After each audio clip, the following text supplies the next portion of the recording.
ধান প্রতি ঘন্টায় কত মন হতে পারে? আলাদা 6 মন করে হইব।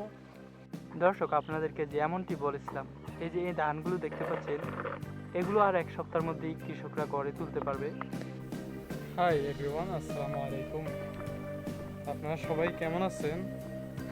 আশা করি অনেক অনেক ভালো আছেন। আজকে আপনাদেরকে সোনালী বিকালে এই সবুজ শ্যামল শস্য ক্ষেতের মধ্যে দিয়ে একটি সুন্দর বিকেল উপহার দেব। কিছুটা প্রকৃতির আর কিছুটা মানুষের চেষ্টা, দুটো একাকার হয়েই হয় একটা সম্পূর্ণ কাজ।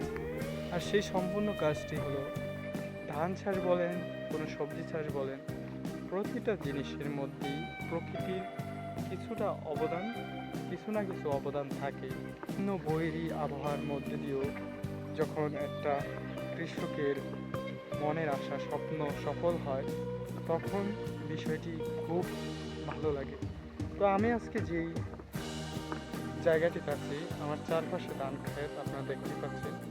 যদি এখন গধূলি বেলা, সূর্য পশ্চিম দিকে হেলে পড়েছে, তো এখন আমি আপনাদেরকে চারদিকটা ঘুরিয়ে দেখাতে পারবো। তো এই যে দেখতেই পাচ্ছেন আমার চারপাশে সবুজ শ্যামল, শুধু ধান। কিছু ধান গাছে সোনালি আবার ধারণ করেছে, আবার কিছু ধান গাছ এখনো সবুজ। এই যে দেখতে পাচ্ছেন দর্শক, তো এই ক্ষেত্রে ধানের মধ্যে তফাৎটা হচ্ছে, এই ধানগুলো হচ্ছে সবুজ আকারে ধারণ করেছে। এই যে এখান থেকে কিছু ধান আপনারা দেখতে পাচ্ছেন, এই যে এগুলো কিন্তু পরিপূর্ণ পুষ্ট ধানে পরিণত হয়েছে।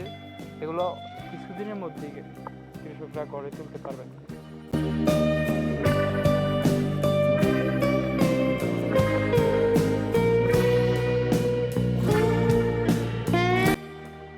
তো এরকম শুধু একটা নয়, দুইটা নয়, অনেক জমিতেই ধান পেকে রয়েছে।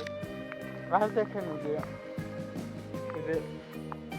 সামনে আপনারা একটা গাছ দেখতে পাচ্ছেন, মানে ডালের উপর কিছু পাখি বসে আছে। এই পাখিগুলোর কাজ হলো এই কৃষি ক্ষেত থেকে, এই ধানের ক্ষেত থেকে পোকামাকড় নিধন করা। তো তারা আমার ক্যামেরা দেখে তারা মনে করছে যে আমি তাদেরকে আক্রমণ করবো। তো এরকম অনেক ক্ষেত্রে প্রাকৃতিকভাবে পোকা দমন করার জন্য এইসব ডালপালা দিয়ে দেওয়া হয়। আসসালামু আলাইকুম। আমরা এখন একজন কৃষকের সাথে কথা বলবো। আসলে এতক্ষণ আমরা যে ধান খেতে ধানগুলো আপনাদেরকে দেখিয়েছিলাম, আসলে এই ধানগুলো তারই আলহামদুলিল্লাহ অনেক ভালো ধান হয়েছে। তো এই আপনার ধান খেতে কি পরিমাণে ধান হয়েছে আমরা দেখতে পাচ্ছি। তো এটা কি জাতের ধান? এটা বিয়ার 11। বিআর 11। তো আমরা তো দেখতেই পারলাম, পুরো ক্ষেতটা ঘুরে দেখালাম যে অনেক ভালো ধান হয়েছে।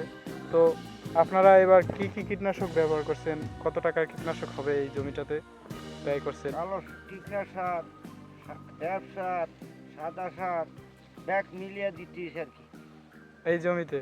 যে তো আনুমানিক আপনার এখানে কত গন্ডা জমি? এই গন্ডা তিনেকে কত টাকা খরচ হয়েছে এই এবছর? 4-5 হাজার টাকা খরচ হয়েছে ওষুধে। আর প্রত্যাশিত ধান প্রতি ঘন্টায় কত মন হতে পারে? 6 মন করে হলে কি আপনার যেই টাকা ব্যয় করছেন, টাকার পরিশ্রমটা কি সফল হবে? সকল হয়েও ইনশাল্লাহ থাকবে।